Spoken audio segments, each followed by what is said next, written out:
If you've ever seen a single episode of Bar Rescue, it's pretty obvious that Jon Taffer is not the nicest kid at the playground. Today I'm going to cover why Jon Taffer is the worst person ever. Welcome back to Boss Trends, let's get into the video.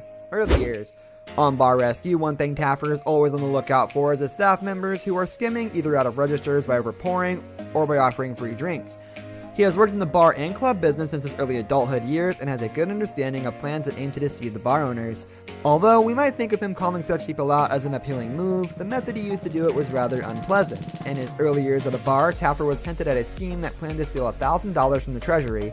He immediately brought this information to the owner's attention and made completely sure they were equally compensated for their act.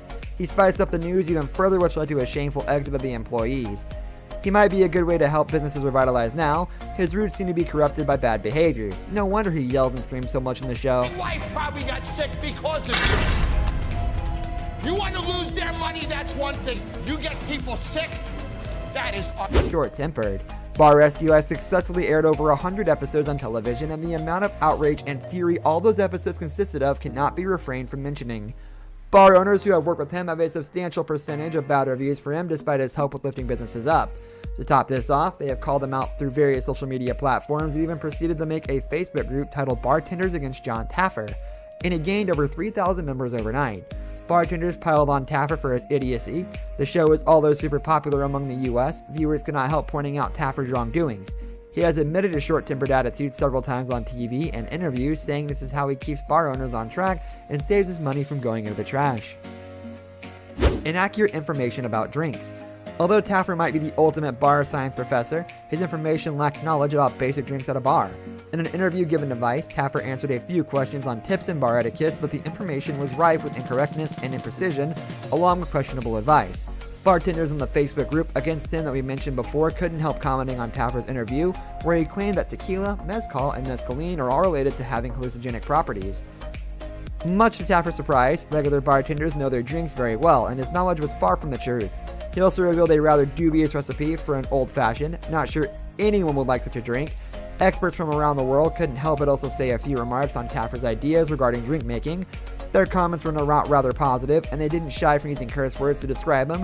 One even proceeded to say that Taffer is probably out of his mind due to the shouting and screaming he does in the show. There you go, Mr. Entertainer, Mr. Magician. How about that? Well, they're no amateurs, kids. You will never. Illogical suggestions. For someone who has an insane amount of knowledge and experience with bars, irrational and absurd comments seem unlikely to come out of his mouth. However, Taffer likes to prove everyone around him wrong. Taffer once suggested bar owners save all the tipping to the end of the night. He says he mastered bar science, and his reason for something seems way beyond that. He has studied the psychology of bars, but we are unsure if it's even a real course because his suggestions seem over the moon and rather senseless. He is leaving this bar now, or I am. Jimmy, get the out of here. Nope. Oh yeah. Uncomfortable bar promotions. People who have worked with Taffer, his team, and the show's viewers are all aware of the temper that he loses when he's put in an uncomfortable situation. As much as he despises such a situation, he seems to be far flung from creating one himself. Taffer has been the mind behind multiple weird and cringeworthy promotions for bars he's helped rejuvenate. He created an awkward and bizarre situation for the bar owners who themselves were trying to hide their embarrassments. This is why we might have to agree that the bar owner's decision to make a face calling him out for his acts. When businesses start afresh with new energy, the least they expect is the investor putting a cringy show before their potential audience. Extravagant spending.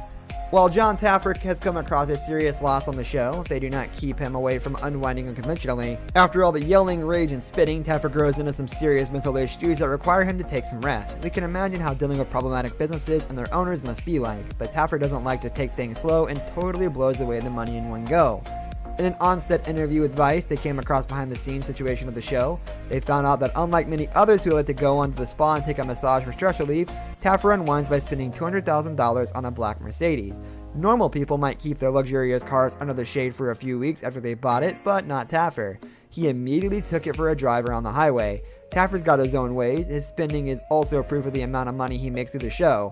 For owners who help Taffer earn so much fame, recognition, and worth, shouting and screaming at them is certainly not the best way to thank them. This brings us to the end of our video. I hope you enjoyed it. Hit like if you did, and don't forget to subscribe to our channel so you don't miss out on any of our videos in the future. Also, watch the 2 videos that are on your screen because I'm sure you'll love them. With that, I'll see you in the next video. Goodbye.